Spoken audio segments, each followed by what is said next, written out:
Welcome to DC.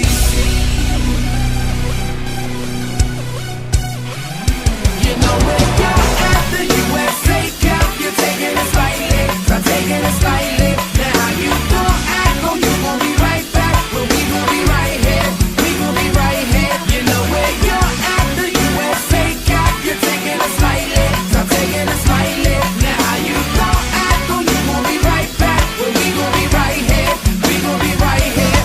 We ain't going nowhere. Welcome to DC. DC, the home of Chuck Brown. Oh, you don't know the sound? Well, let me break it down. The G.O., the M.A. and B.O. See though, we've been pumping crank since an embryo, really though. It's the city where the people hold the power, and you can see 9 dimes every half an hour. Well, lunch and Joe is the lingo, and brothers rob, so ain't nobody rocking mink coats. Take you back to the madness had, so how the city renamed Cigarette Shack, so how even the mayor had a running with crack, but we all kept it real and we voted them back.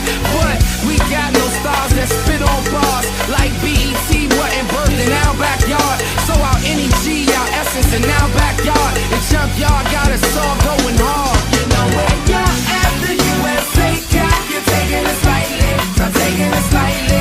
Now how you gon' act, oh you gon' be right back. Well we gon' be right here, we gon' be right here. You know where you're at, the USA Cup. You're taking it slightly, I'm taking it slightly. Now how you gon' act, oh you gon' be right back. Well we gon' be right here, we gon' be right here.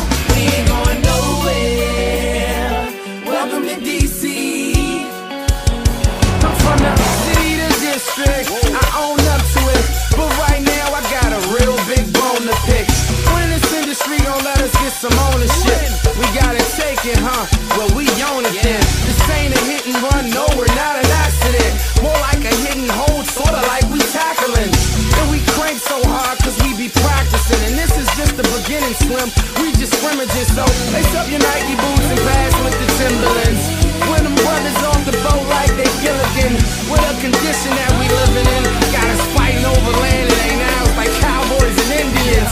So football, yup, cowboys and Indians, and politics, yup, cowboys and idiots. But much love to VA and MD, that's why the new DC is the DMV. Where you're at, the USA Cup. You're taking it slightly, I'm taking it slightly. Now how you gon' act, oh you gon' be right back. Well we gon' be right here, we gon' be right here. You know where you're at, the USA Cup. You're taking it slightly, I'm taking it slightly. Now how you gon' act, oh you gon' be right back. Well we gon' be right here, we gon' be right here. We ain't going nowhere. Welcome to DC. We ain't going nowhere. Welcome to DC. Truth is, this here's proof there's room to take it up a few years. Give us a few years, let us test some ears. We be a brand new best of this. Scoring 100 on your question is, cause if the question is we the truth, then check the air. Cause if you check the know, somebody better check the air. Or check the water cause it's something in it. We can't afford to be Bush, it's only one in the district. We ain't going nowhere. We ain't going nowhere. We gon' be right here. We ain't going nowhere. We gon' be right here. We ain't going nowhere.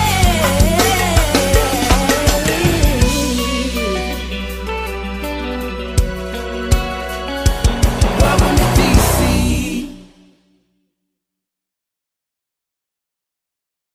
What's going on, family? This is Shags. Welcome to the Black Elephant Podcast. I'm here with K-Dub. What's up, K-Dub? Not much, man. What's going on, man? Man, a lot's going on, man. It is, a lot's going on. First of all, it's good to be back on the podcast. I had to take a little sabbatical. Go do you. I had to do me, man. One of the good things about doing this podcast is that you get a chance to listen to yourself.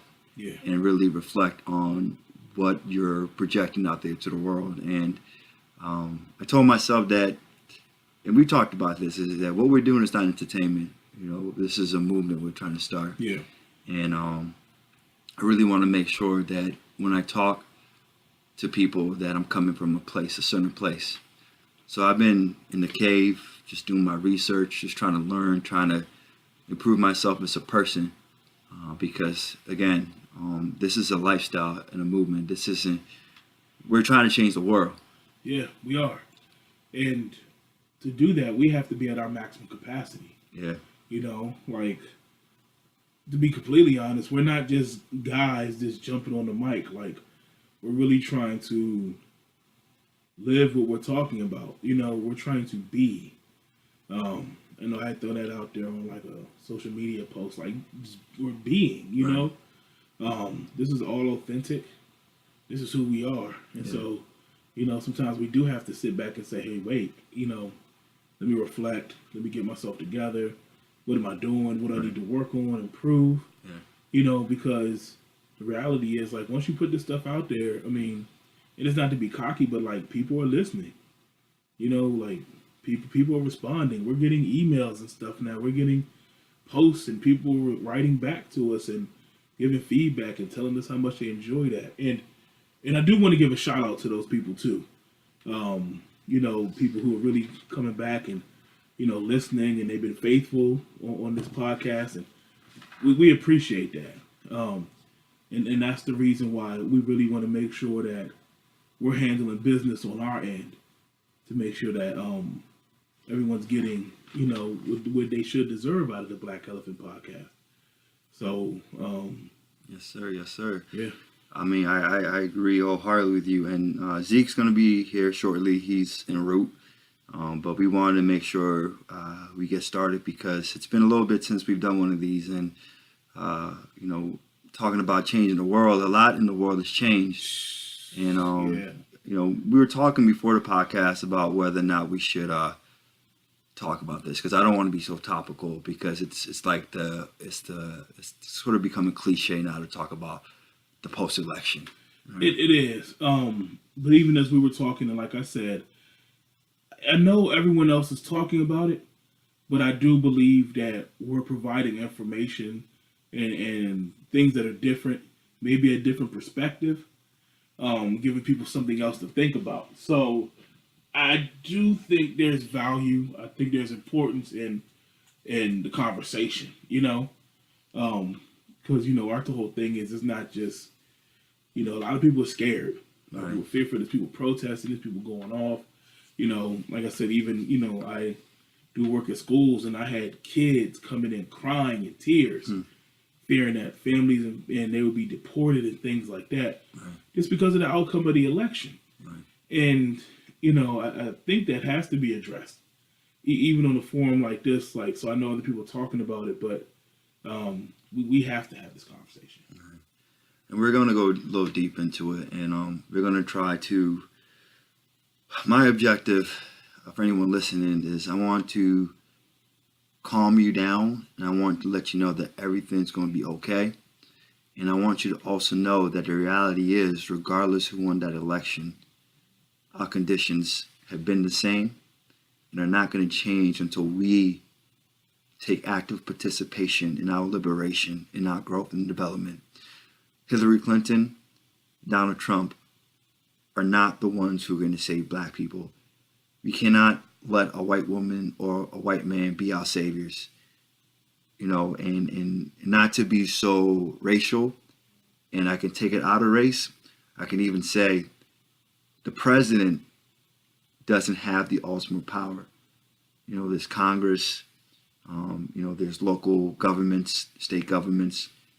So we really have to put this in the proper perspective, because if not, everybody feels like Donald Trump being president is the end of the world. And remember, a lot of people had the same kind of reaction when Obama won.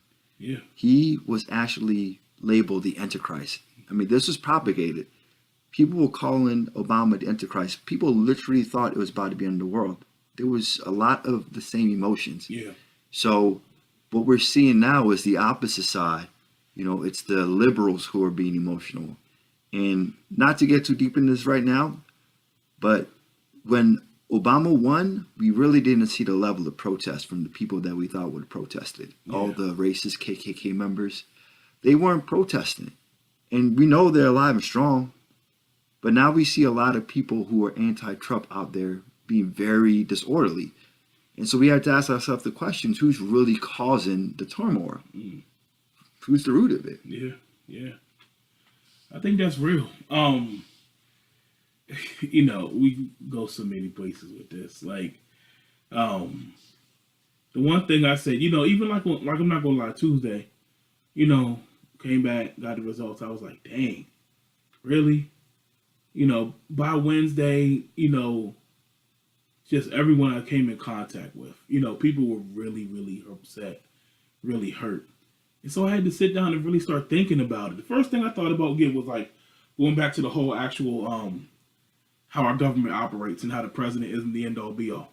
Because I had to teach that lesson at school. I had kids coming in and they were not understanding. And I pretty much had to do the lesson. I winged it pretty much Wednesday. Like, look, y'all, this is not what it's not going to be. You know, our government isn't a monarchy. We don't have a king and a dictator and things like that. And I had to teach them the branches of government, the checks and balances, you know, what the president can do and what he can't do, in an effort to try to educate them on how the system works. I hate using that word, but I have to use it there. But I did. For these young students, these kids in middle school, you know, I had to go back and try to give them that lesson. You know, one, for their mind to ease their mind to understand that, okay, you know, it's not the end all be all. It's very unlikely that a wall is going to be built. Right. And things like that, like, you know, it found it amazing to me how people hang on to words. You know, like people hang on to other people's words like it's a law. Right. I've never been a word person. I've always been an action person. You know, show me what you're gonna do, then we got a problem. You know, when the wall goes up, then I'm like, oh, we got a problem. But like, I don't hang on to words like that. So anytime somebody says something about what they're gonna do, I'm like, yeah, all right, you know. Let's see. But people really hung on to this man's words and have stuck to him, and they were really distraught by this. So I had to go back and teach it. You know, so as I'm going through this lesson and I'm teaching, and it's really coming to me, and it's like, I think we're caught up in the wrong things here. You know, the first thing that I got caught up on was like, it's we're talking about politicians, y'all. Right. In terms of being a black man in America, when have politicians ever really been for me anyway? I can tell you when. When? Never. Yeah, exactly. So if Hillary was to win, you think she was gonna be for me? No. Like, so you know, like everybody's come talking about the lesser two evils, still evil. Still ain't for me. Right. You know, like. Then I remember we listened to a speech like, he was like, now, you know, like now it's trying to unify the country. And the first thing I thought in my head, I was like, oh, he's not talking about race. He's talking about politics, you know? And when it comes to politics, you got to understand, like, black people don't really matter to politicians. Like, just being real, you know? Like, why? Because we don't vote. So we don't help their cause, and large majority of us are poor. We don't pay taxes. So, you know, to politicians, it's not like they don't appeal to us. They appeal to us when the race gets tight and they feel like they need some extra votes. And that's why you see Hillary chucking and jiving. It's almost hot sauce and stuff like that. Like, but end of the day, it's still politics. So I was like, you know, not for me. So there wasn't going to be this large stake and people helping us out, you know? So that was the first thing. So I'm like, either way, you know? Then it was like, honestly, the man did what he had to do to get elected. And I'm be real here, like, I was a Hillary supporter, you know? And I did feel like, but after everything is said and done, I was like, you know what? Like, if you're a politician, what would you do to get elected? Like, you do what you got to do. You say anything, right? You know, like, so what makes him different from anyone else? Hillary was doing it. He was just better at it than she was. He was better at it appealing to the people who needed to be appealed to do it. So like, it's all this politics games. Like, I was like, at the end of the day, do you really think Trump and Hillary hate each other? Like, they play, it's a game they play. They all come out as winners at the end of the day. We don't win. Right. So I'm like, go through all that.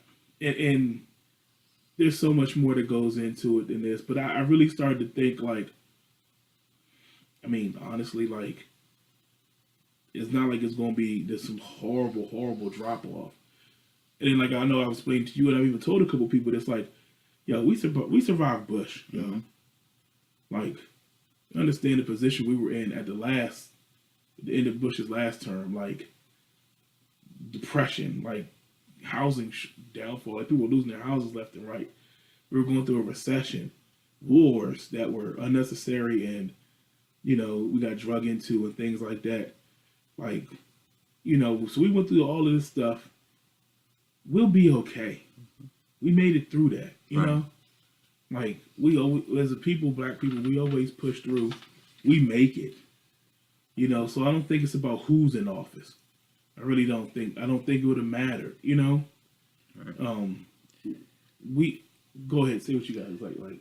Well, now I'm sitting here writing notes because there's so much going through my mind, and this is such a rich topic, really, and there's a paradigm shift taking place right now. I know they said 2012 was supposed to be in the world. A lot of people said it really signified like a shift in people's mindset. That's what the minds were trying to imply. But I think this is one of the greatest shifts in people's mindsets. And I think part of it is the illusion of inclusion, the illusion of progress. And I think a lot of people are taken back by what just happened, right? I think I also feel sorry for Latino women in particular, because being a woman, there was just hope that you can see yourself in that kind of position. Yeah. Because I know when Obama won, I came out the house feeling really good. Yeah. Like I really felt empowered, And so for women, this was an opportunity to be empowered. For black people, it was an opportunity to feel like we were progressing, like things are getting better, which, again, we'll touch on this maybe second half. And then for Latino women, the Latino part of them, there's just, you had a man who just sort of disrespected your heritage, your culture. So you feel disrespected as a woman and as a Latino woman. Yeah. So I had to do a lot of my Latino colleagues at work, and they were so hurt by it. But we're really going to analyze the implications of Donald Trump winning. So I think maybe this first half we can talk about what are the realities of him actually winning, what does it actually mean for us, and then maybe second half we can talk about, as a people, how are we going to mobilize? Yeah. Because we do this podcast because we are trying to bring the black community together, right? So we have to figure out how are we going to take this moment to bring the black community together, right? So we really want to figure out solutions. And the greatest outcome from this election is the fact that I really believe that more people are starting to wake up, and when you're a slave, it's almost no way you can't see yourself as being disenfranchised. But when you have a community of people, when you see black people, holding up money on videos, somebody was talking about this the other day. They said, of course, white people, it was Brother Polite. He was saying, of course, white people were mad because you see rappers on TV with like fancy cars and showing money, and these poor white people are like, oh man, how come these black folks get rich? Because they think that black people are getting richer. But we look at data, we're just as poor as we've ever been. Yeah. So we really need to start talking about what the realities are, because even the poor white folks, they're in for a rude awakening. Yep. A big rude awakening. You want to take over? Yeah. To piggyback on that, that's the thing I don't think people are realizing. Like, I think everyone thinks like you said, a shift. Mm-hmm. Not just with like a shift in thoughts, but also like a shift in like power and all this stuff, because this man won. Everybody who voted for him think that they're going to be better off. Just like black people did when Obama was elected. We did too. We all thought, oh man, we got a black man in office now. We straight. He about to do for us. And a lot of people were upset when they found out that wasn't the case, you know? And one, I'm gonna be honest too, like, yeah, I love Obama as a man, I do, but he's also a politician too. And politics like I said, it doesn't benefit black people. So when people were getting upset that they felt like Obama wasn't doing anything for black people, what did you expect? At the end of the day, he's still a politician. In a government, in a system that wasn't designed for us. So people got upset about that. And I think now we're about to see the other side go through that reality as well too. So all the stuff that we've even said and promised, and that stuff is probably not going to happen. Right. So they're going to be upset too. So why don't you talk about, and I'll hop in, what are the real implications for Donald Trump being president? So we can talk about it in terms of for Americans in general, and maybe even globally if you want. Yeah, and then we can focus on black people too. It's going Americans in general, right? So the first thing, they're definitely going to repeal Obamacare. Okay. We're talking about 20-something plus million people about to get taken off of health insurance. Not just black people. That's Americans. Right. So everyone who didn't like Obamacare, think about 20 million something people not about to have health insurance again. I know a lot of people didn't like the law because somebody else there was a lot of issues with like who was paying for the services. It was a shift in people who already had insurance and things like that. So it was really divided. But 20-something million people had insurance and who didn't have it before. That's not just black people. That was a lot of middle America. Right. A lot of poor white people, things like that benefited from this as well too. My thing is, you gave somebody insurance, they used it. Now you're about to snatch it away. Right. What is that about to do again to this country? That power is about to go back to the health industry and our private health insurance companies and things like that. That wasn't a good system before. We're about to go back to that. That's not a good thing for this country. Right. So people who are applauding and thinking that's about to be a good thing, I don't think that's going to be a good thing for us. Do you know 100,000 people signed up for healthcare in November, which is like I think one of the highest rate. People are like, man, we better get on board now before we lose it. There's going to be a whole bunch of surgeries and people getting medication. It's real. Hey, for real. My family, my kings and queens, for real. My brother didn't have healthcare for a while, right? And I don't think he minds me putting this out there. He got signed up for Obamacare. Within 2 months of him doing that, he tore his Achilles. My brother has never had surgery before in his life. I mean, I can say when Obamacare benefited somebody I know. So if you don't have healthcare right now, I would say if you can afford it, take advantage of this opportunity right now because it may not be there for a long time. It may not be. They're talking about first 6 months might be gone, even less than that. So that's the first thing. The other things, like the real implications. Now we're talking about there was this perceived cultural shift that everyone thinks is about to happen. Right. I'm not too concerned about that. I don't think this election is going to change the issues that we're already having in this country in terms of like. Do you think police attacks on black people is going to decrease or increase? Seriously, or stay the same? No, bro, I'm definitely not going. I don't think this is going to decrease anything unless there was like a major political shift and some laws passed and some policies changed coming out of this administration. But there's been nothing that's implicated that's going to happen in the first place. Are we going to see more lynchings? No. Okay. No. I don't think this administration is going back to things like that. I think this administration, let's be real, this is what we have here. We have a man with no political experience, right? Who has business experience, who's also known to be a self-preservationist. Like he's all about him. We're talking about business, things that are going to help business, increase business. Why? Because it benefits him at the end of the day and a lot of his friends. That's the world. That's the industry he's coming from. Just like when a career politician gets in office, what do? They help out other career politicians and special interests, things like that. Now he's going to help out his friends. So I think we're going to look at changes in policies and stuff for businesses. I know we talked about before. This might be benefit for people in business. Absolutely. There's going to be a lot of laws and policies friendly for business owners. You know, we'll see if it trickles down to like small businesses and things like that. We'll see if it even trickles down to business owners like the black communities. I don't know about that, but definitely at the top, we're going to see some of that stuff. Now, what about bringing jobs back? He says he's going to bring jobs back. Because there are people who are waiting for the industrial age to come back. Is that coming back? No. Okay. And think about where he got a lot of votes from, too. We're talking about the Rust Belt. We're talking about states in the Midwest, the Ohios, the Indianas, the places where industry, they lost a lot of jobs because industries went overseas. Manufacturing jobs, even like call, telemarketing job, things like that. It's not coming back, y'all. And that's not because of a president. It is because strictly a money issue. Why pay a worker here minimum wage, which you're trying to push to $15 an hour in this country?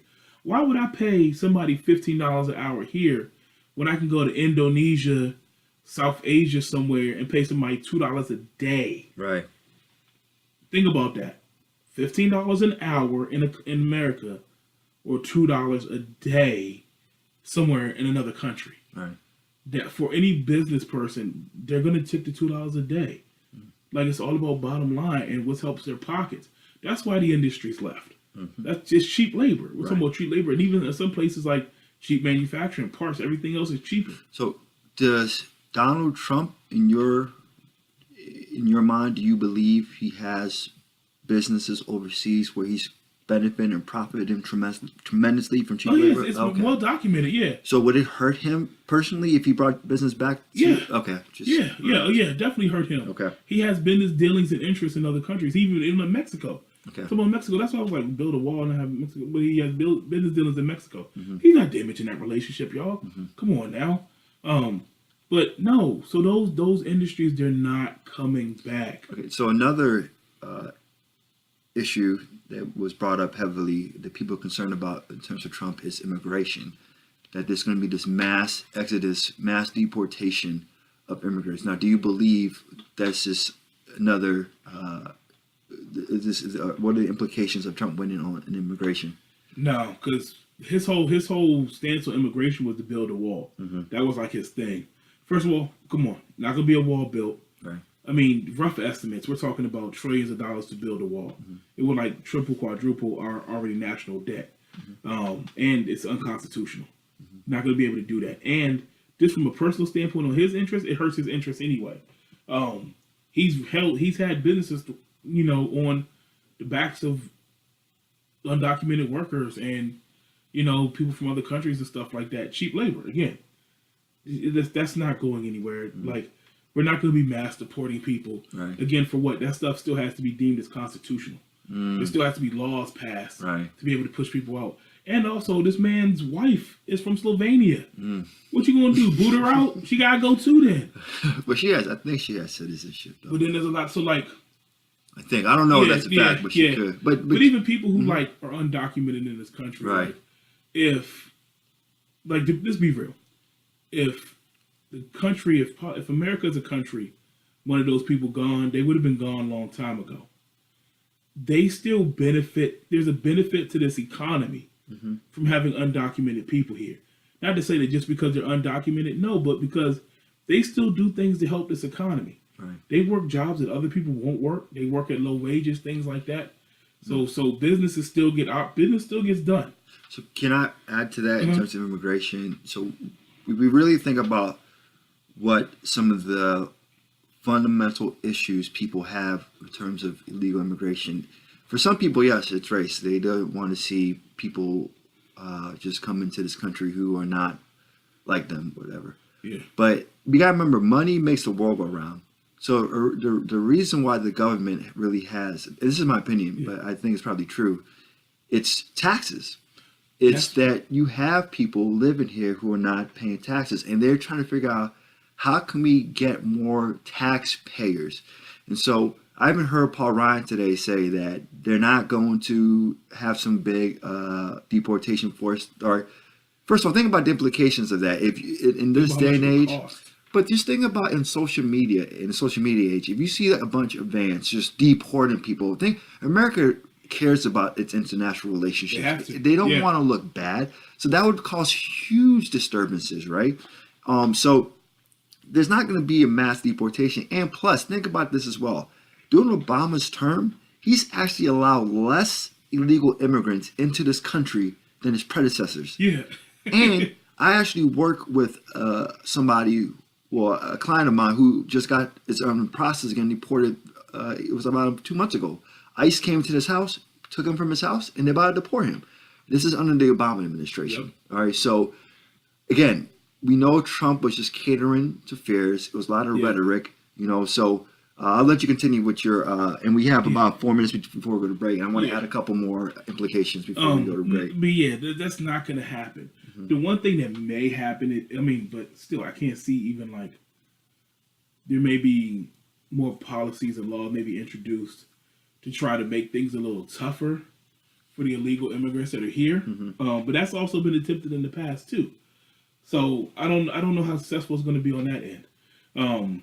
So I think a lot of people, a lot of fears going on, and I think that there's not much to worry about on that end. Right. I do. Trying to think, what are some of the other implications? Internationally, again, we're talking about a businessman who's running a capitalist country at this point. I think we're going to see, foreign policy is going to be interesting, right? Because I think it's going to come down to who's handling those affairs. This man has no experience in that other than like business stuff. And you know what? And let me backtrack too on this guy in business. This is a guy who has a failed track record in business. So whoever thinks this man has like this whole huge successful business record and like he's like this very successful guy who takes these businesses and grows them, he's actually had more failed than not. And so like, is it really a proven track record? I don't even know. So on that end, foreign relations are going to be huge. We got a lot of stuff going on with ISIS. We got stuff going on with Russia. Even North Korea's got some grumblings. Middle East. There's a whole bunch going on. And this man, he did some big talk in his campaign, but a lot of that stuff still is not gonna, it's not gonna happen. Right. So let me just, because we're gonna go to a minute break. Yeah. And when we, so I'm just gonna add a couple more implications. And first, I'm gonna feed off what you just said about foreign relations. So a lot of people believe this is going to lead to World War III, right? So when we say something like that, that assumes that there is another entity, another body that's going to be a threat to us, right? Yeah. And so we think about who are the real threats to America, right? The real legitimate threats to America. And I'm not that diverse on world policies, but what I do know is Russia is a real threat, right? Yeah. Israel is a real threat, right? They have nuclear weapons. And North Korea is a real threat, right? Now, you think about President Barack Obama's relationship with Russia, it wasn't good. It wasn't good. We know that Trump and Russia seem to be cool. Yeah, right? yeah, We think about Barack Obama's relationship with Israel. It was not good. Him and what's his name? Oh man, tipping my tongue. I can't remember. But the Russian Prime Minister of Israel, him and Trump didn't get along. I guarantee you, him and Obama didn't get along. I guarantee him and Trump didn't get along. North Korea is also another legitimate threat. For whatever reason, I feel like Trump and Kim Jong-il are going to see eye to eye. I don't know why, but I just feel like, and so then you look at who are the countries who might actually be upset with this. South America, I hate to say this, they have no nuclear capabilities. They're not a threat, right? In my opinion. Yeah. In the Middle East, Obama just had that agreement with Iran, so we know that there's some sort of systems in place to prevent that. I'm not knowledgeable of that as I should be. So in terms of foreign relations, just to jump in, we're talking about real threats. Russia, I think that even though both sides didn't admit, they want to admit to it. I think there's a mutual understanding that's probably been going on for a while now between them. North Korea is North Korea. They're always going to be North Korea. Like that's just how they roll. Like no matter who's going to be in government.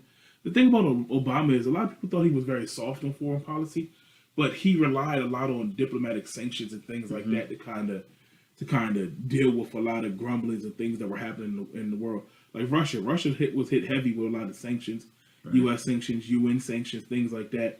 Same thing with North Korea. So it's really, we'll see how Trump is going to be able to handle the handlings of the world, you know. And I think the main oppositions, I think he's going to be cool with. So that's the relations. And there's some the TPP trade, we should look that up too. That's something that Obama's trying to push, which Bernie Sanders did not agree with. Neither does Trump. Yeah. So you need to look up the TPP, Trans-Pacific something trade. I can't remember the full name.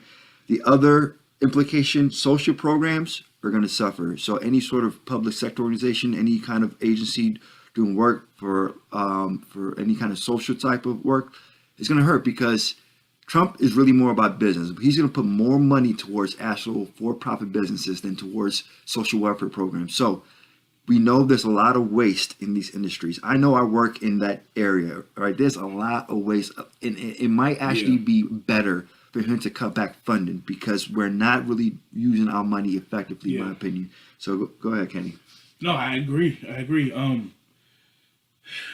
The belt's going to tighten up a little bit, you know, social programming and fundings. A lot of nonprofits and things like that may take a hit. So we'll see. There has been this one movement that's come out the last couple of years. We really have nonprofits operating like for-profit principles social and things enterprise. Like that. Yeah, a lot of social enterprise, social entrepreneurship and stuff like that. Where it's really nonprofits. They're nonprofits by structure, but they're operating with business, like for-profit business practices. Right. I think we may see an increase in that. Right. Some people are going to have to start supplementing funding and things like that, trying to earn money for their organization. So I say we may see some type of shift going that way, and that may change how funding is perceived, it's pursued, especially like people who rely on like government funding and stuff. Right. There may be another. I remember the last administration, we saw a shift in that. Just me as a grant writer, I kind of pay attention to some of that stuff. So we may see a shift in how we go about getting the funding. Absolutely. And that's a really good segue into what we're going to talk about in the second half. So now, my brothers, sisters, my family, we need to focus on what are we going to do right now, that we cannot grieve to death, right? Grieving is not going to solve anything. I hate to say this as well. Protested is not going to be the answer. I protested about a week and a half ago, but that protest has to come with action. We can't keep protesting. And so a lot of our solutions are going to involve business, all right? Yeah. So we're going to talk about what do our people need to do over the next 4 years, 8 years, from now on, moving forward. What are we going to do to get out of this mess that we're in? Black Edward Podcast. Thanks for listening. Be back. International flicks, Starboy there, so. Yeah. Now I walk a lot when I start to dance. Yeah. I'm up, I'm wave. I've seen a lot of things done come my way. I'm thankful for today. I've seen worse days. A lot of things I've seen. I don't sleep, nah. Don't sleep on that thing. Come wine, don't sleep, nah. I walk a lot when I start to dance. Yeah, right now I'm on a holiday. Yeah, free and fly away. Yeah, baby girl, come cool me down. Don't stop, I'm on a holiday. Yeah, I wanna free my man and go away. Yeah, free me, fly away. Yeah, oh my girl, come cool me down. Wine like this up, give me that thing so. Wine like this up, give me that thing so. Give me that thing, girl. Wine like this up, I was star boy. Give me that thing so. Wine like this up, give me that thing so. Wine like this up, give me that thing so. Give me that thing, girl. Wine like this up, I was star boy. Give me that thing so.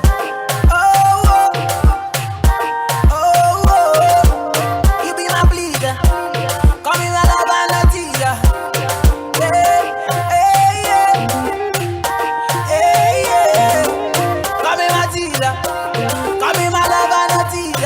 I walk a lot when I start to dance.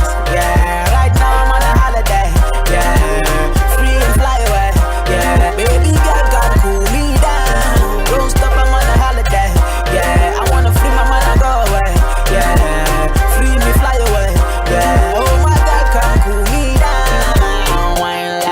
so, give me that thing so, wine like this so, give me that thing so, give me that thing, girl, wine like this so, I was star boy, give me that thing so, wine like this so, give me that thing so, wine like this so, give me that thing so, give me that thing, girl, wine like this so, I was star boy, give me that thing so.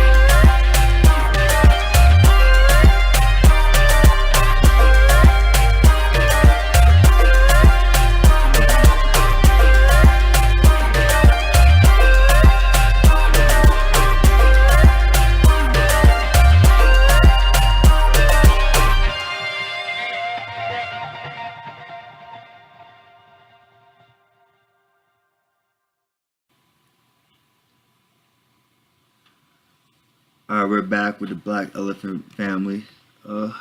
Sheik is still not here, so we're still waiting on him. We're hoping he's gonna show up any moment. And shout out to Dre and Josiah, by the way. They're not with us either today, but we knew they weren't gonna be coming. Well, I didn't know about Josiah. I knew Dre wasn't. I didn't know about Dre either. But we wish them all the best. They handle business, doing their thing. Still love them. They'll be around for the next one. Absolutely, absolutely. All right, so man, we talked about the implications of Trump winning. We mourned a little bit in our own ways as well in the first half. Yeah. And so now we want to really talk about what we need to do moving forward. And before we do that, I think I want to take this time to talk about the low voter turnout for this election. This is one of the lowest turnouts in the last couple of decades, right? Yeah, it's bad. And I'm gonna tell you straight up, and we may lose some people, and if my parents hear this, they may drop me as their son. I did not vote. First of all, I'm independent, but I didn't vote. And people at work have asked me, and I kind of want to just avoid that conversation. You pulled a Kaepernick. I didn't vote, but I know you had your reasons why you vote. So I'll let you talk about that, and then I'll talk about sort of my reasons for not voting. On spot. No, I mean, I voted. One, because I more so agreed with the Democratic ticket at this point. There are things that I still wanted to see continue, like healthcare, like the Obamacare Act and things like that I agreed with. Do I agree with everything? No, I don't. Again, me and politicians don't mix. But for certain things, I just felt like it was more advantageous to have Democratic Party. I really didn't care too much about Trump. To me, it was more of like an administration thing. And so that was my reason to agree with it or not. I understand. I know politics, religion, things like that. No one likes to talk about it. But yeah, I have no problem sharing that. Right. So because the first thing, again, I have family members that are benefiting from Obamacare and some of the policies that are currently in place that may change. So if nothing else, for that reason alone, that's why I made my decision. Do I have beef with people who didn't vote? No. Stephen A. Smith does. Of course, he got opinion with everything. Oh, loud motherfucker. But I'm not a person who jumps out there. I'm like, people have their reasons to do stuff. My thing is, I just hope everyone is educated enough on what's going on to make that proper decision. In having conversations with some people, I felt like there were a lot of people who made that decision based on emotion. And I don't think that's the right way of going about it. If I was emotional about stuff, I can imagine the decisions I make when I'm emotional. Right. Because emotion, you're probably not rational at that point. You're not going to be open and able to receive information and really be able to process and disseminate things. So I try to take the emotion out of it and focus on what's going on, the facts, the implications. I try to do my homework and educate myself on all that stuff when making that decision. So for me, it was a process. Even to be completely honest, I mean, before we started getting all that madness and craziness with the candidates and they did this and they did that, to me that was a whole bunch of it didn't mean too much to me. Right. I don't care about no email servers. Right. I just don't. To to me, if my opinion is you're a politician, you got some crooked stuff going on anyway. You had to do some crazy stuff to get there in the first place. All politicians have dirt. So all that stuff they going back and forth talking about, I was like, that means nothing to me. Like, so that didn't sway my decision at all. Like, we had one candidate talking crap, and yeah, he was mad, disrespectful, but I'm like, you think people don't say that stuff behind closed doors? And I challenge anyone. I imagine the stuff people say on themselves. Like, think about the stuff you say and the jokes you make to your friends behind closed doors. Like, so I'm gonna be real. Like, call yourself out first too. So, and I don't put too much stock in all that stuff. Hold it down, Kenny. I gotta go get the door for Isaac. Okay. So, like that was emotional responses people were making. We had to look at big picture. Like what the policies that are going to be in place, how these things are going to be introduced to the country. What are the long-term implications for our nation and the things that were being done? That's the stuff I was looking at. So, those were my reasons. All right, let me get in. Let me get in. Let me come in here real quick. And Zeke's walking down the stairs, so I can't wait for him because I know. You want to make a bet on if Zeke voted or not? We know what happened. I already know where that's going. I'm not losing money for that. I hear you. So yeah, I didn't vote, and first of all, I live in Maryland, and Hillary Clinton won the Maryland votes by far. Like Montgomery County specifically. I mean, I live in Montgomery County, and she crushed it in Montgomery County. So whether I would have voted or not, it wouldn't have mattered in Maryland. Like realistically, one thing to also keep in mind: this isn't necessarily why I didn't vote, but Hillary also won the popular votes as well. So more people actually did vote for her. We have to remember how the Electoral College works, right? Yep. If you live in a swing state, that's when it really matters to vote. Most states are always going to vote a certain way. They're always going to be blue. They're always going to be red. If you live in a swing state, that's when the votes can go either way. We don't live in a swing state. Like, we are a Democratic state, and so really, we're going to vote for Trump. I mean, for Hillary. My bad. But one of the other reasons why I didn't vote for Hillary is because we have to stop settling for candidates, and this whole lesser of two evil thing it's bull. That's the problem, is that we have lowered our standards, and when I say we, I mean Black people. We from now on, if there's a candidate, we should not participate ever. If that person doesn't 100% represent our interest, we should not participate, because we send a message that we're willing to compromise. Why are we compromising for something like this? And people will say, well, what candidate has done anything for Black people? The candidate, we already know, people talk about, there's a lot of controversy with Abraham Lincoln, right?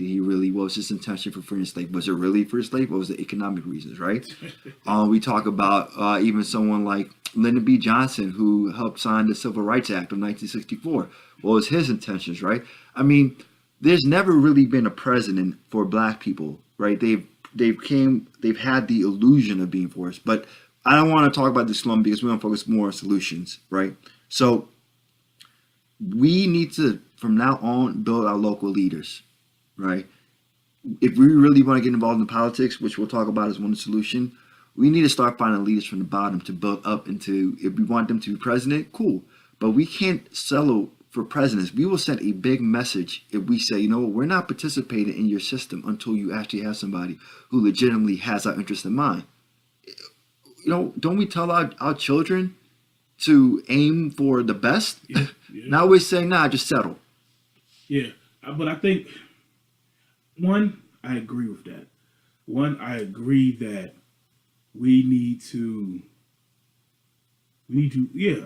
build up leaders. We need to build up our own leaders. And I'm not just talking about let's aim for, there's people now on a local level that, hey, we can start inducing and start promoting, Black leaders who have really done well in our communities. Right. And we need to start pushing them up through the ranks. Mm-hmm. And that we have. So when we say our own candidates, we're really talking about, to me, black candidates who have our interests, not just a Democrat who, you know, traditionally black people have voted for. Like, let's start building up people. But that takes dealing with politics at the local levels too, identifying these people, voting at county, city levels, you know, the districts and wherever you are, you know, if they call them districts or counties or whatever the case may be, aldermen, whatever. And start building these people, start working with them, start supporting them, start to get to know them. And that means we have to start participating in the local level government. We have to start participating and knowing what's going on. To me, that's one of the biggest problems was the ignorance that surrounded a lot of this campaign, you know? And we'll touch on that in a second. But we have to start participating at that point, you know? So this is a good segue. So now we're moving on to solutions. So we're talking about getting more involved in the political system. Now, what would you say to the brothers out there? And one of them is about to walk down here right now too. And I hope he gets down in time for this portion. No, you're not. Right? The brothers who say, man, F their political system, we don't need to be involved in it. They're gonna oppose us anyways. What would you say to those brothers and sisters who have that mindset? Here's the thing, right? You still live in this country. You still benefit from a lot of things that go on in this country. So why would you not at least know what's going on with the decision-making processes in this country? Like, to me, you can't have it both ways. You can't live here and chill and you just can't make money here and you pay taxes. So you might as well at least know what's going on and educate yourself on that, start to participate. You know, me, for example, I actually at one point thought I was going to go into politics. I thought I was going to. Why? Because I was like, I'm trying to be part of the decision-making process. Do I agree with everything? No, but you know, like, my money's going back into it. We're living here, so it's either my thing is like bounce or just pay. What's going on, dude? Is it live right now? Yeah, we live, man. We live. So that's my thing. And I think that goes into a large part of education as well too. So that's.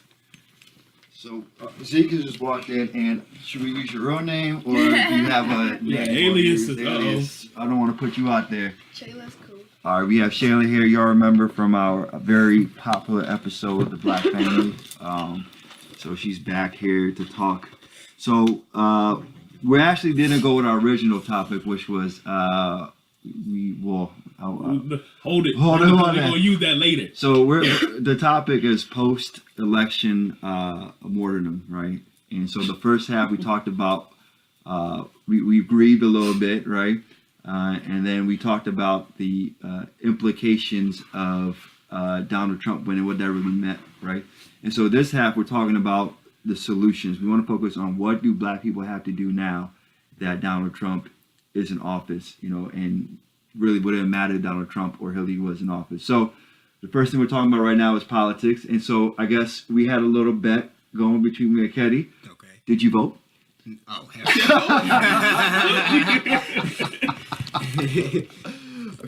I figured. All right. You know what? Let me say something real quick first. One, I think it's important because this caused a lot of grief and stuff for people I was dealing with. People get so hung up on the fact that who voted or not. One, if I love the people around me, I respect them first and foremost. So it doesn't matter.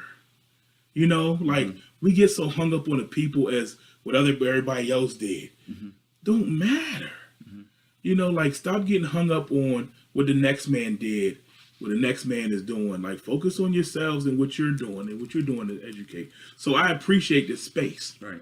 That we can come and talk about this and in a constructive way. Like absolutely. I love y'all. I love this fact and the fact that I can do something y'all didn't, like it's not even a big deal. Like ain't nobody we ain't fighting in here arguing and stuff. Like I ain't voting until there's a legitimate candidate and the whole situation and structure is different. I will never vote. But hey, look, I want to give so you can share with some time because they just got here and, you know, we have about 20, 30 more minutes left. We're not going to throw them to the fire. No, let's give them the floor. Go ahead. So what you can add on to however you want, but we're trying to focus more on like the solutions. What do we need to do now as a people moving forward? Or take it however you want. I'll redirect it somehow. Okay.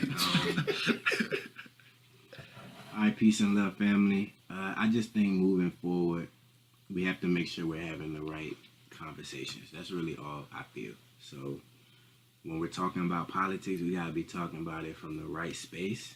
We have to be talking about it not from the outside looking in, but from the inside looking out. We create our own political base, our own political structure. There's no reason why, you know, niggas can get millions of downloads, millions of song plays and shit. That can be a political force. Why don't you turn that into a unique political party, and then the same amount of people that click to listen to this or to buy this album or whatever, just vote for that, you know? But I just think we gotta have the right conversations and outlook. I mean, I really don't know what's discussed, but all I'll say, pretty much, I don't understand the whole outcry on, you know, people losing their brains because Trump's president. Like, we weren't going the same direction this whole time. Truth. Same train, different conductor. Yeah, I feel like I'd rather just have my enemy out in the light. I don't want to watch my back, like, oh, it's Hillary trying to get us. So it's like, okay, cool, that's the enemy, that's what I gotta watch out for. And the media is using this new word for racist known as Trump supporters. How about we just knock that out and call them racists? I don't know why people are latching onto that as a descriptive term. There's already one for that. So why not just stick to the original? You know how the media does. Yeah, but come on, man. It's just racist. And that's still a jig, though, because they want you to equate Trump supporter as that. But what's a Hillary supporter? Same shit. Yeah, sure. And did we? I don't know. If we really talked about. We did talk a little bit about that. How, regardless of one, the conditions have been the same, are the same, and probably will be the same as long as we continue to empower them. It's all still politics in a system that wasn't designed for black people. Right. The system was not. When it was built, it was not designed for us. We weren't included in that. Why? Because we weren't even people. We weren't considered people. And there hasn't really been much change to the system that now all of a sudden we're included in this process. Right. No. The system is still the same. That's why I say there's not too much. We're not talking about like this dramatic shift and change. It's politics. Right. Just like I said before, even with Obama, yes, he was black, but he was still a politician at the end of the day. Right. You know? He was a half-black man. Right. See? So without going back into the issues, let's shift to figure out what because people listening, they already know all this shit. Hope. They want to know. They say help us figure this out. And so we talked about, and you all don't have to take it there, but I'll just say business. I think if you really want to think about Trump being president, you have to leverage your situation. You have to. I just finished reading The Art of War, and there's so much application right now, and understanding your environment, right, is so critical. And right now, I'm telling you right now, business is about to boom in the United States. There's about to be so much money, right? And for people who don't want to take that money, that's fine. They stole from us. I'm gonna steal from them. I'm gonna take all the money they want to give out. I'm gonna take it and I'm gonna build off of that. And we had to understand how to build effective businesses as well too. And we also had to stop having this mindset of black is not valuable, because the truth is, no matter if we build our businesses, we can say, oh, the government's going to stop them. The government is going to destroy your business. No, you know what's going to destroy your businesses? A lack of black people supporting these businesses. Because we rather go to white businesses and support. If we use our trillions of dollars towards supporting all these black businesses, I guarantee you we'll be in a lot better shape.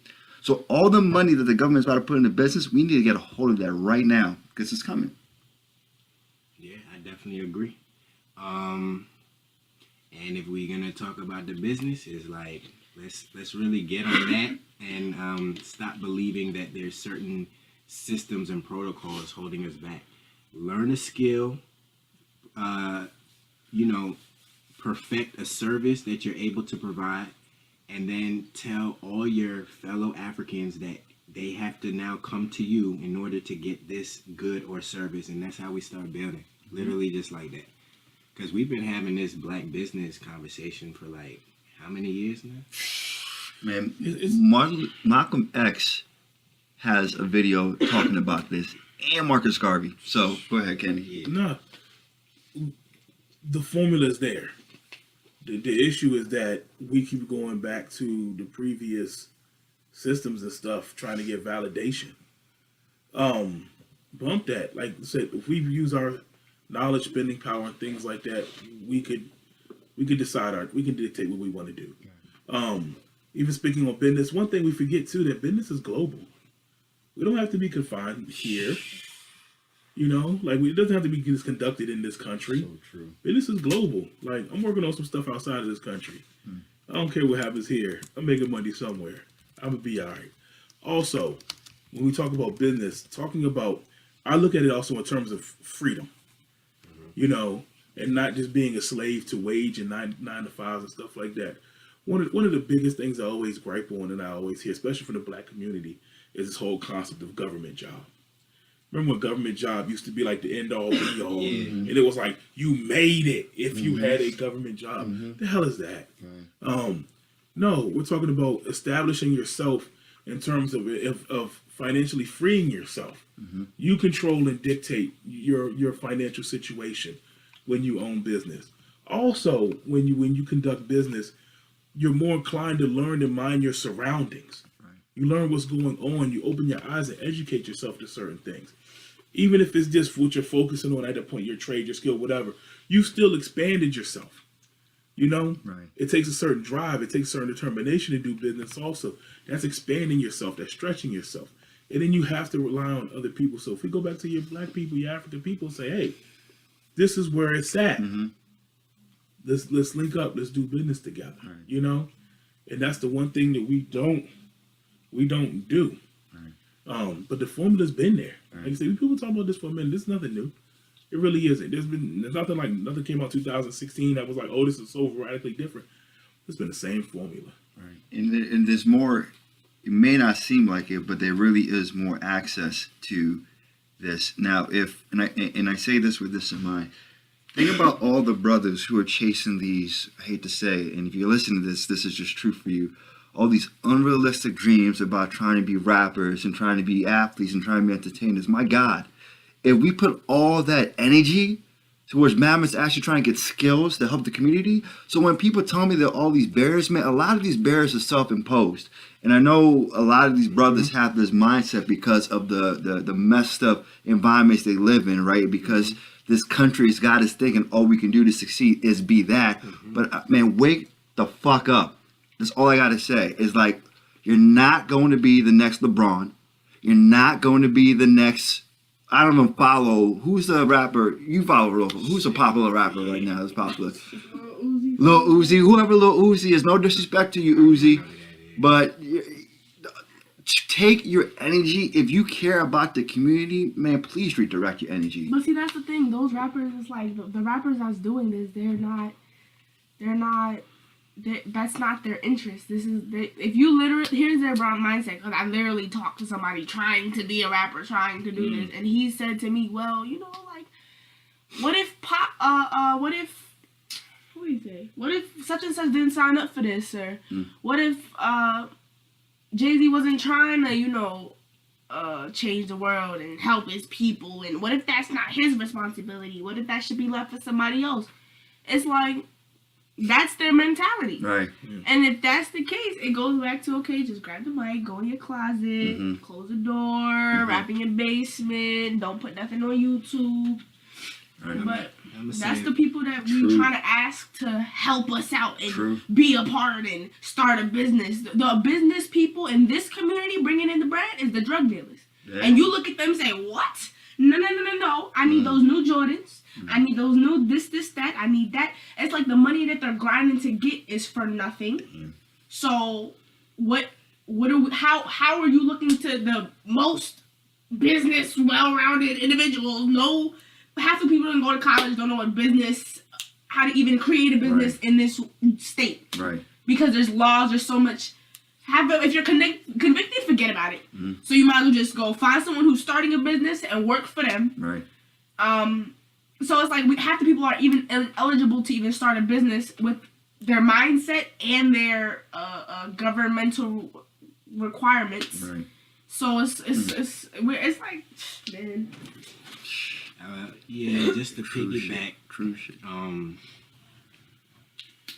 You know, it's definitely the acquisition of the skills and of being able to provide service. And for the rappers and the athletes, whatever.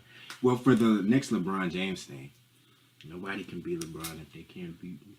I'm just playing. But as for rappers and all of that, they have the freedom to do that. The issue always lies in us. We're not supposed to know that rapper's name.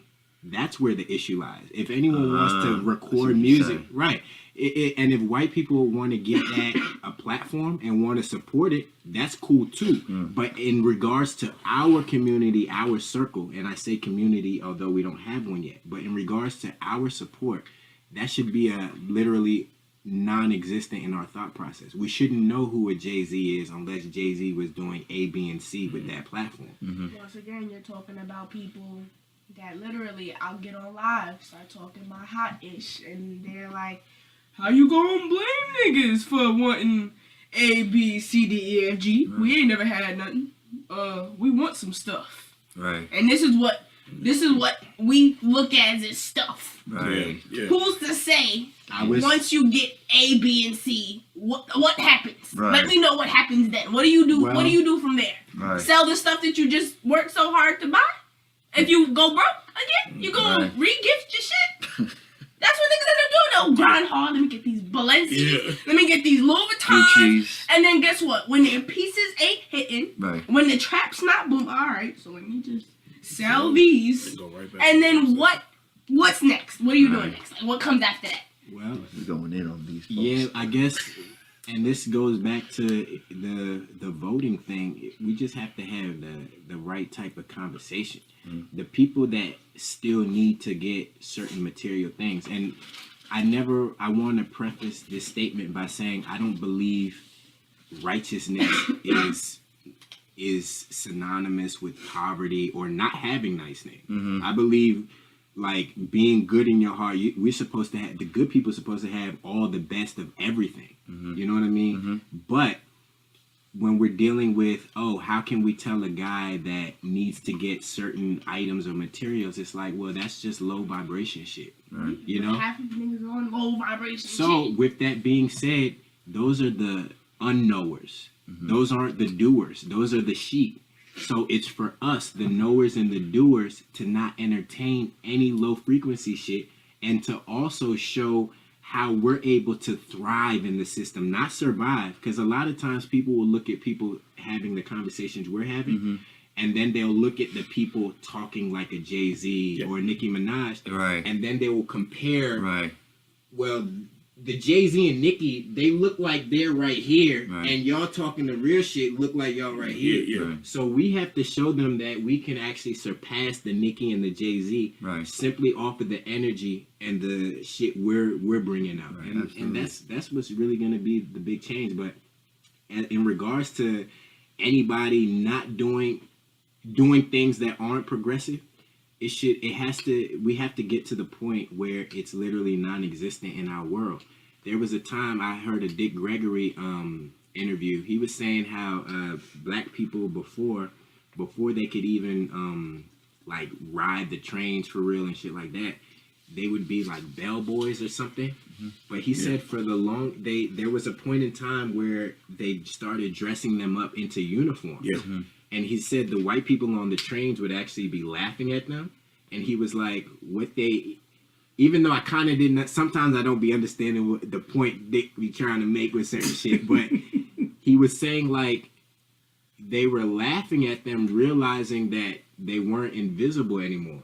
There was a long period of time where white people would be on the trains with the black people working on them, and they literally wouldn't even see them. That's how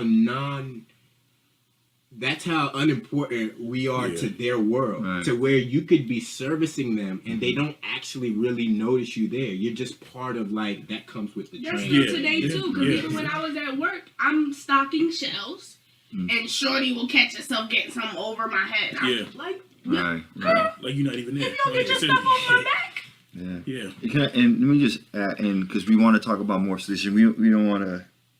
Again, we want to talk about what we need to do, but with the music thing, because I do have brothers that I care about, brothers and sisters I care about. I know who are doing music, and if they hear this, I don't want them to take that as some sort of indictment on them. Like, Chase, have a hobby, do what you love, but there's got to be a backup plan. You got to be doing something. You got to have a plan B if your plan A don't work. So that's what I would say with that. Go ahead, Kenny. I know you got something in your mind. No, I just really piggyback. I mean, I always encourage people to follow their dreams and things like that. But if you're gonna do something, just do it with a purpose. That's always my thing. So even for people out there doing music, no, don't be offended. We just, we're trying to encourage this thing along. And it doesn't just go with music. It's just anything you're doing. Do it with a purpose. That's all. Unless your purpose is to be pointless, then, like I said, just stay in the clock. Because it's like, if you're saying do it for a purpose, their purpose in their head with these low vibrations is for the Louis, it's for the Gucci, it's for the... So it's like, if you tell them do it for a purpose, I am doing it for a purpose. Absolutely. I'm putting me on, I'm putting my bro name on to do what? If you don't have something productive... Right. If you don't have something beneficial it's like, don't do that. And we shouldn't support them. No, exactly. Right. So you can't say just follow it. Nah. But that's the thing. Then this Mm-hmm. is not going to be for them. And that's okay, what then when we get to the end finish line, then you're gonna have to rely on them people to support your art. And we all know how them people like to move. So if that's what you want to do on a low vibration level, then when all is said and done, you're gonna be back in point A, relying on your bread from those people. Right. And history shows that that's not your most ideal situation. Right. So real quick, I want to kind of, I guess, steer it a little bit. Yeah. So as y'all alluded to, the prior conversation with the election. So now we know Trump has won. We got the circus shit out the way. So it's like we've had 8 years under a president that we felt responsible for putting in office, right? A lot of black people are like, yeah, we voted for him. Okay. So now we're removed from that. What's the plan going forward? How do we, with everything that's coming, with all the trajectory and the trends with the technology, the police killings, the state of society, now you have Trump. We saw the nature of the election, how it was a bit polarizing.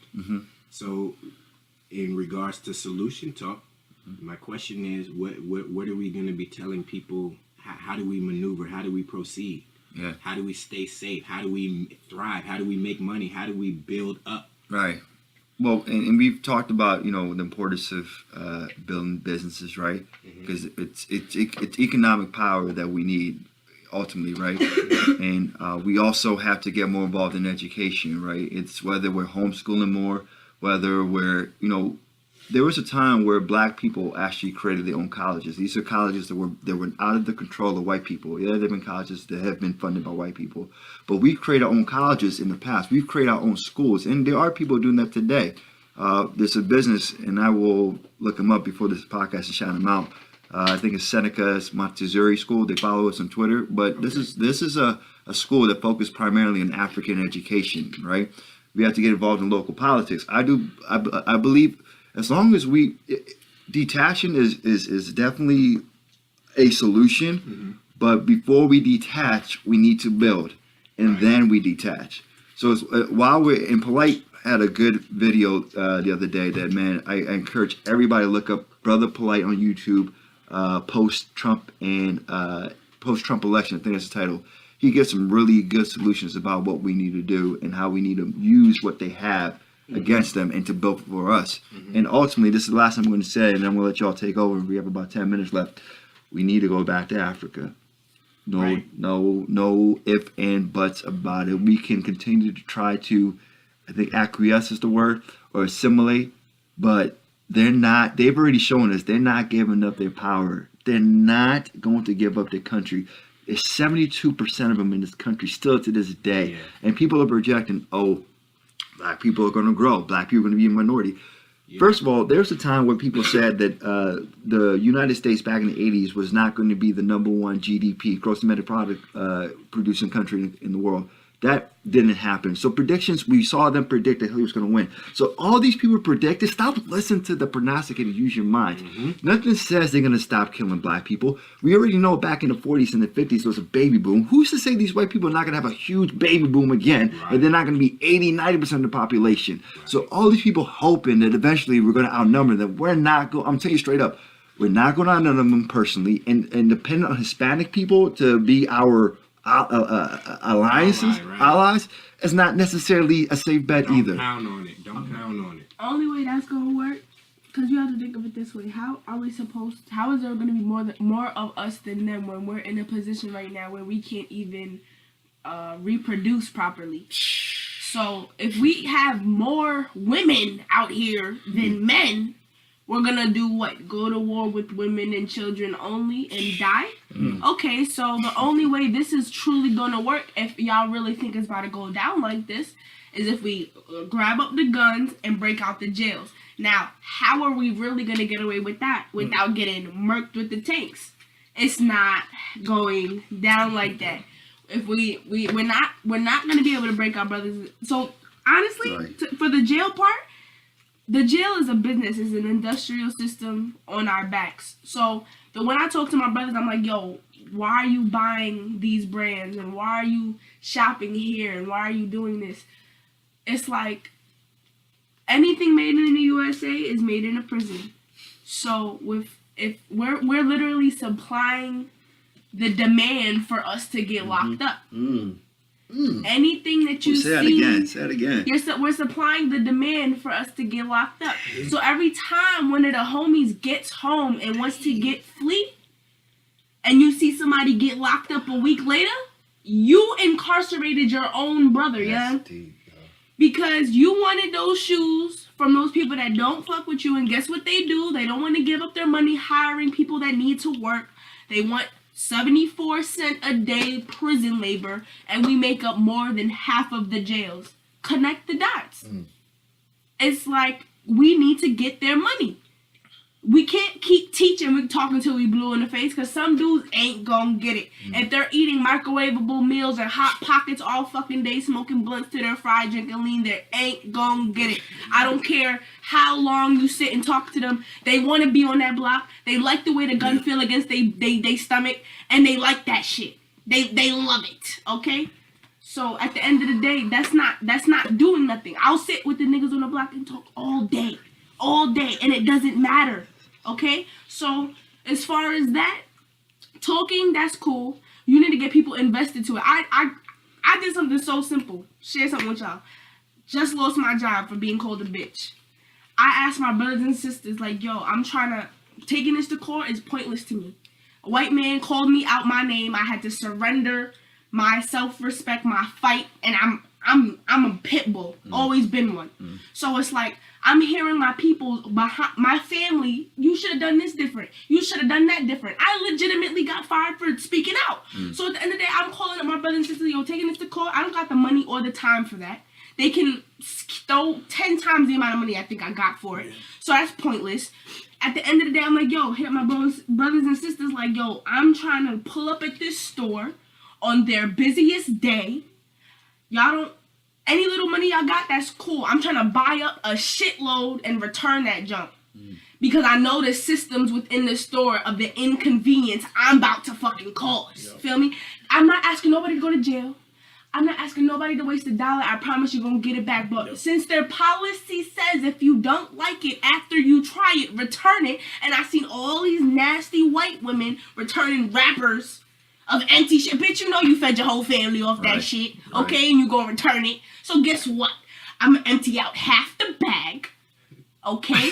I didn't like it, boom, and I'm going to get all my bread back. So when at the end of the day they do that counter, and it's gonna be on a nice Sunday afternoon when the lines is long, and I'ma wait, I'ma buy up half the store, clean up half the shelf, middle of the day, so the evening I gotta close early, nigga. That's how I'm on it. Guess what? Oh, I don't know, I think I got something to do that day. Well, women, what if, nigga, for real, I ain't even asking nothing to y'all. Y'all can say, I'm asking y'all to call me to get free food. Yeah. Free food. And y'all, Scary. I don't know. Yeah. I don't know. Nigga, for real, y'all dead ass. I know the time when, man, it's there, I'm a plugged in, y'all really? Yeah. So it doesn't matter. It doesn't matter. There's so much time, it's like, damn.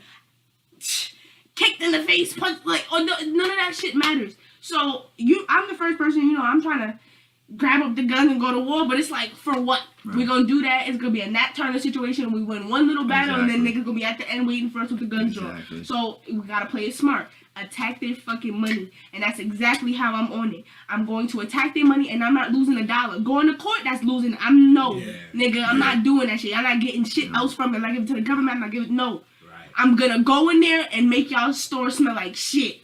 I'ma have this shit, I'ma let it spoil, I'ma heat it up in the sun, I'ma do mad fuck shit. Y'all should go smell like ass and tortilla chips, nigga. I don't care. So, because and I know I'm gonna let you add, but keep it brief, because I wanted to end on that note. I was just telling Kenny that I felt like you just ended, like, there's almost no perfect way to end this podcast. I felt like that was just, that was so much fire. And what I would say is that we need to talk, I want to come up with a date where we can encourage our viewers and we can even mobilize. Because if your brothers are not going to support you, we have other brothers in the community. I was going to say, when you doing that? When you try to do it. Because I'll be there. Like next week, I will definitely be there.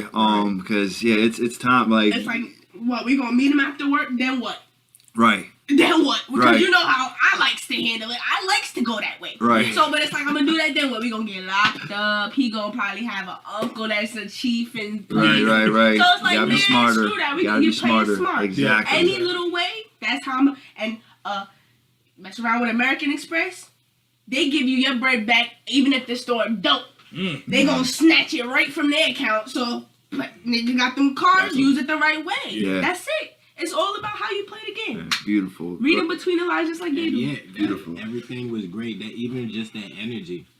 That's how we have to be thinking. That's how when we convene together, we have to think about kicking up dust like that. Yeah.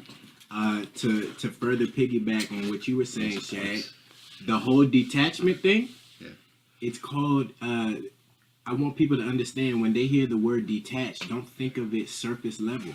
We're very I got you. sophisticated people, Mm-hmm. so we always use tact. So a way to detach is just what you said. A way to detach is voting locally, controlling the politics of your local area. That's detaching, Right. Because you're not simply just subject to what they're providing and presenting. Right. When we practice group economics with each other, if someone has a corporate job, but they're taking that money from the corporate job to now invest with their brothers and sisters, Right. guess what? That's detaching. Right. Yeah. So it's not, I don't want people to feel like when they hear the word detached, a whole bunch of niggas bundling up in homeless clothes Yeah. and Right. sitting in the woods Look like at chewing a look neck. at your situation and monopolize it to your advantage as much as possible. I read that code book Okay. to learn Right.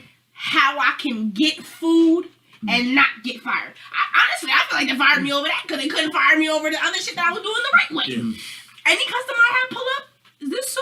Now I'm gonna need you to go to the back and grab that coconut ice cream. I'm gonna need you to go put that back and go grab up. And when they see my customers lying long, grabbing up something, putting shit back, yeah, I'm not about to let y'all white people come up. Yeah. Right. Yeah. Your total is 80.92, nigga. I'm not telling you to put back up bacon, pork, ribs. Go ahead. But you want another one? Ding, ding, ding, nigga. You can go get another one. Nigga, it's all about us. Anything your job can let you do, network, monopolize, grab up food, feed hungry people. That's exactly what I was doing.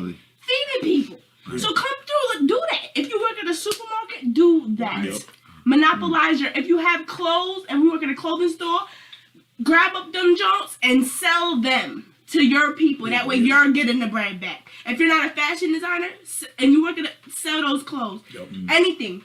Auto shop, sell car parts. Anything you can at your job, monopolize it to your advantage. That's the only thing you can do. Beautiful. And so we're gonna wrap up on that note. Energy, so good in the room, and I feel like a very empowering podcast we just had. And definitely thank you, Shag. Thank you, Kenny, for holding it down, keeping us going for another week. Yeah, we got the seats. We try to keep the seats. I wasn't even trying to do this podcast today. I was trying to wait a little longer. But hey, Glad y'all did, man. Let's just keep it consistent. Yeah. But just again, shout out to Dre, Josiah, man. We miss y'all. Definitely looking forward to having y'all back as part of the team. Next podcast, we're going to be talking about reparations. I didn't even go into the UN report because it's like, when you have that, like that's when I really decided I wasn't going to vote. Because I was like, what the really? But next podcast, definitely stick around and for that podcast because it's going to blow your mind. I want to encourage y'all to watch a couple of different films. You should watch the 13th. I know pretty much everybody has. If you haven't, you need to watch that. Another one's Requiem for an American Dream. Watch that. Those two movies are going to just open your mind to what's really going on.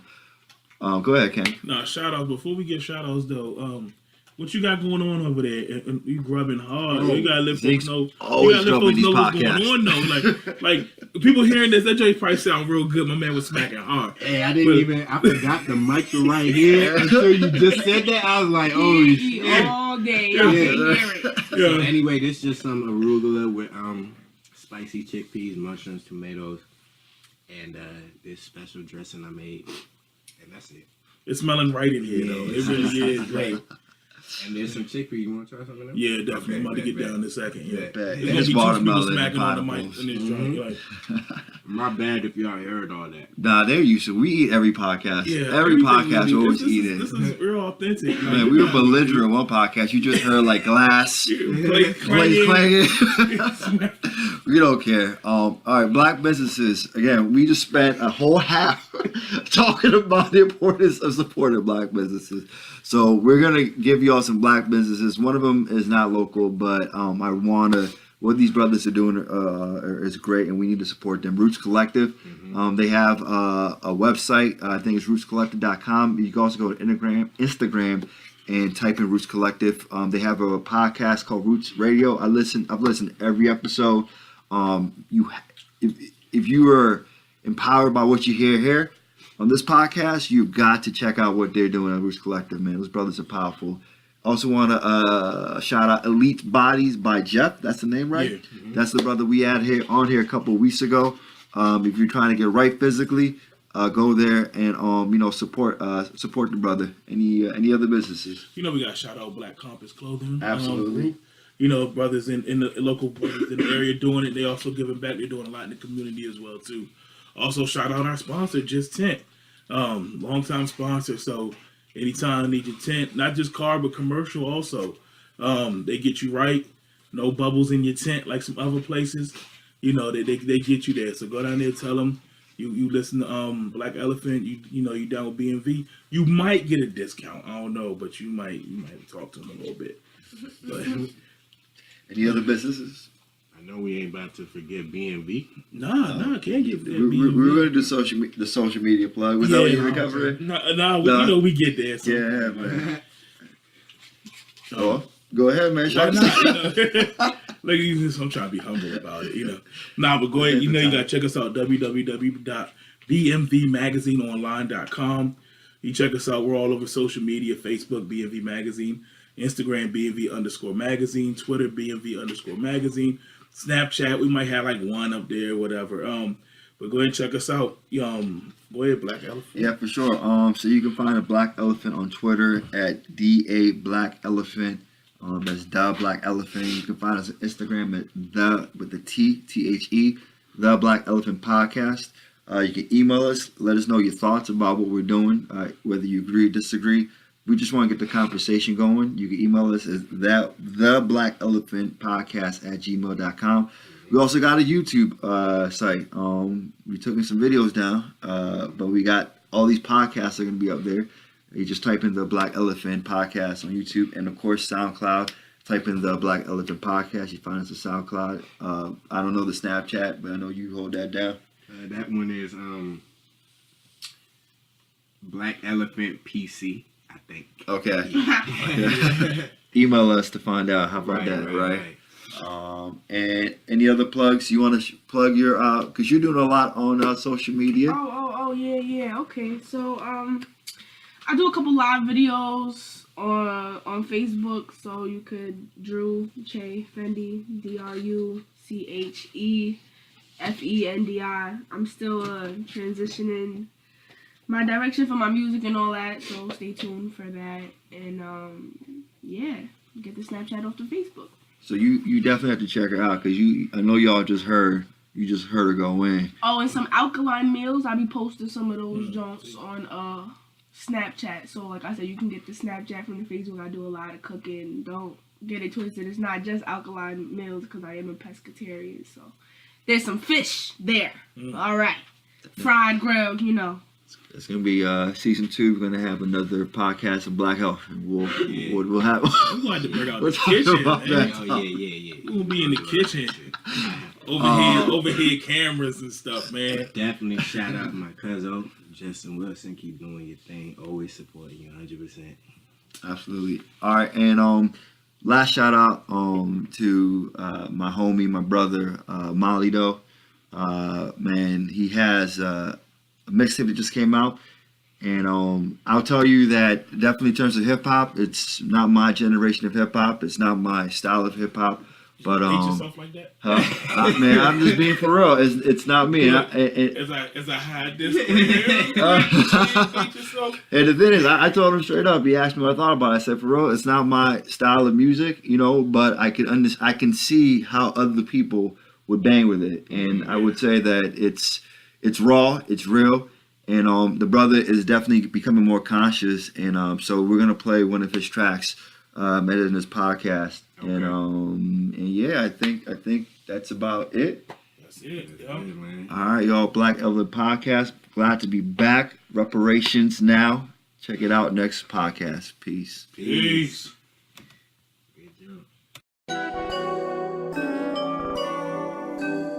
So the real though.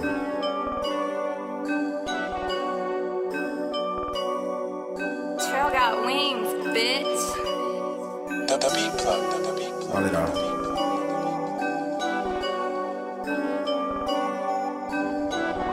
DJ ASAP. The Martian. Dad's counting all his fucking money. I think I need more of it. Diamonds dancing on my neck, they see I'm doing it. I got a long way to go to hit the Forbes list. Pull up in the foreign, bitches on dick. I don't even know him, but he know I'm glowing. Only reason that I'm glowing is I'm chosen. The only reason that we glowing is we chosen. The only reason that we glowing is we chosen. I know she wanna be my friend. No time for a leash, she leeching cause I'm genuine. I know she know my worth because she wanna make it work. But what can you offer me other than what's on your skirt?